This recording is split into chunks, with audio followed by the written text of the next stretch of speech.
Revo Stage 2. Should you get it? Yep. Is it good? Oh yeah.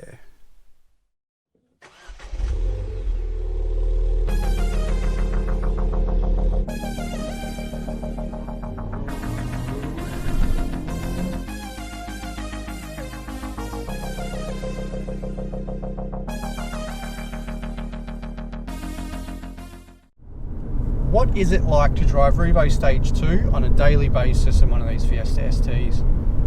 Look, it's really good. It's like driving a standard car until you put your foot down.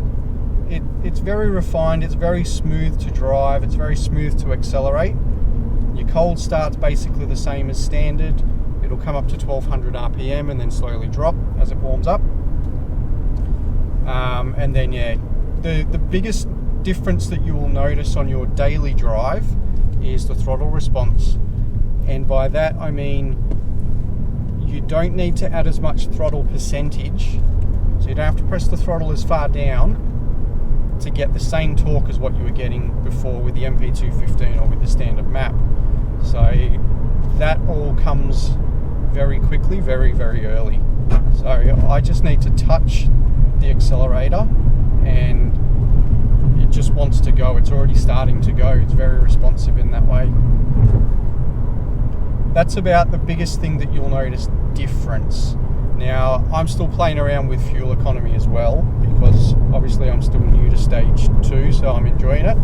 But at the moment, I'm about a litre per 100 worse off than I was with the Mk7.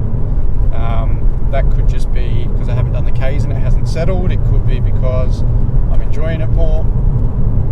But that'll be a more long-term kind of 6-month review that I can put in.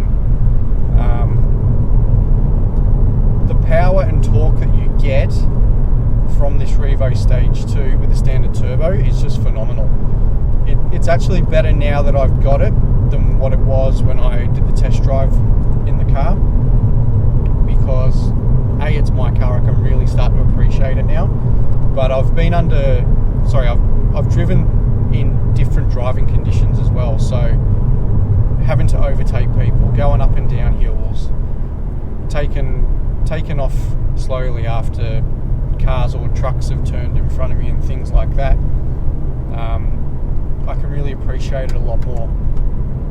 Now, I don't have an LSD, so I am getting a fair bit of torque steer, but coming up this windy hill in 5th, if I put my foot down, it really, really pulls really quite hard. It puts you back in your seat, and that's uphill in 5th from 80 kilometers an hour. The biggest difference was always going to be in 1st and 2nd. So 1st and 2nd with a Mountune map, the Mk7 was quite weak, and they do that for a reason. That was to keep Ford's parameters so that they could, especially in the UK, offer warranty, but they did it for a little while here in Australia too. It was a longevity thing. It was to help keep warranty on your clutch and your drive shafts and all that sort of stuff. So that's gone. Those torque limits are gone, and you get everything. Now, you saw in my, hopefully you saw, in my Remap video, my initial reaction. Holy shit! Bloody hell! But I was very, very impressed, and it was exactly what I wanted. And the only, I did some draggy tests and measured from 2nd gear, doing some acceleration pulls, and noticed some improvements. But if I can get back to Sydney Dragway and improve on my 60-foot times, then that might be another good way to measure the difference between the Mountune 1st and 2nd and the Revo Stage 2 1st and 2nd. So I will try and get out there and do that. It will be interesting to see. Right, I'm just going to overtake this guy, hopefully. Go back to 3rd.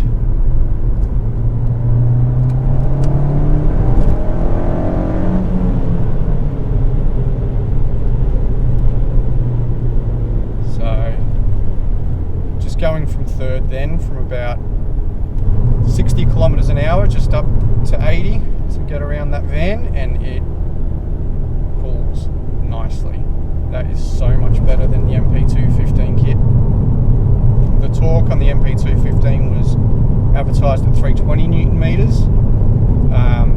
This Revo, depending on your hardware and your fuel and temperatures, like all the conditions, I think it was around 350 to 407. So you definitely feel that increase in torque. It's really quite impressive. I do like putting my foot down now, but I try not to do it often, but it's good. Time to take it up through some corners now. Get a real feel for this torque in the lower gears. So I'm going to do this one in second. Don't need to, but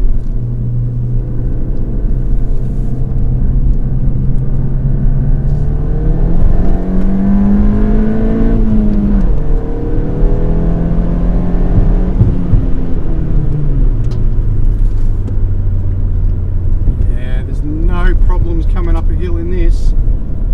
No problems whatsoever. That just pulls hard out of a corner. I'm actually surprised that the wheels didn't spin coming out of it then. It has done on other corners, so the extra torque has definitely found the limits of the LSD a few times. Not the LSD, the open diff, the standard one. So I'll see how that one goes on track, which is obviously what we need to do next. And hopefully the open diff, I can control the throttle good enough to make the most of it, but we might see.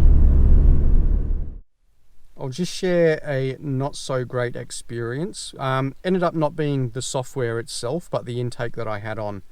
I haven't got to the bottom of it. I don't know what it was about that intake, but it just wasn't working with the Revo Stage 2. On the first day when it was first flashed, it ran up on the dyno and the AFRs were really solid, just above 11, around 11.4 or something. I'll put the dyno sheet up. Then when he went on a road test, it actually ran quite lean, and it was pre-detonating, and he logged it all, and he had to change it down to a lower scale fuel map just to get it running right. At that time we didn't know that it was the intake, and then drove home and everything was fantastic. It felt really strong, felt good. A few days later I started experiencing really severe rev hang, and that could hang from anywhere from 5 to about 30 seconds, and I'll put some clips in while I talk. It was pretty strange. I didn't know what was going on at first. I thought maybe there's a difference between the pre-September 2016 and post-September 2016 cars, and maybe it was the wrong file. I didn't know. And I was also concerned about the pre-detonation from previously. So didn't matter how you were driving, changing gears, cruise control, you take cruise control off and the revs would just hang and it'd keep driving. So I wasn't too pleased with it, but I wanted to get to the bottom of it. That's not right. Ended up being this intake. So what I ended up doing, not even on the pedal, I put the Mountune airbox back on, thinking if I can quieten down the intake noise, then I could probably hear any pre-detonation that's happening. Took a long time, that one. It's like a really tinny, hissy sound if you've never heard it before, and that's just when it's running lean and just pre-detonating. It's called pinging. So I thought if I can at least hear it, then I'll know that it's still doing it. Anyway, over the course of a couple of days, the rev hang got less and less, to the point where now it just drives fine. So I just came to the conclusion then that the intake that was on it just wasn't agreeable with the software, and the Mountune airbox has fixed it. Revo Australia were really good. I did contact them because it was within the 30 days. They do a 30-day money-back guarantee. Revo Australia were awesome. They booked me in pretty quick. It was like the next week or something they booked me in, and they're a really busy workshop out at Eurowork. They took it on a drive, they logged it. It was running well with the Mountune box and it wasn't rev hanging, so that was good. To the point where they could actually put it back to the Performance B map and put it on the 97 RON fuel. We don't have great quality fuel here in Australia, but I'll just keep running BP Ultimate on that 97 RON map.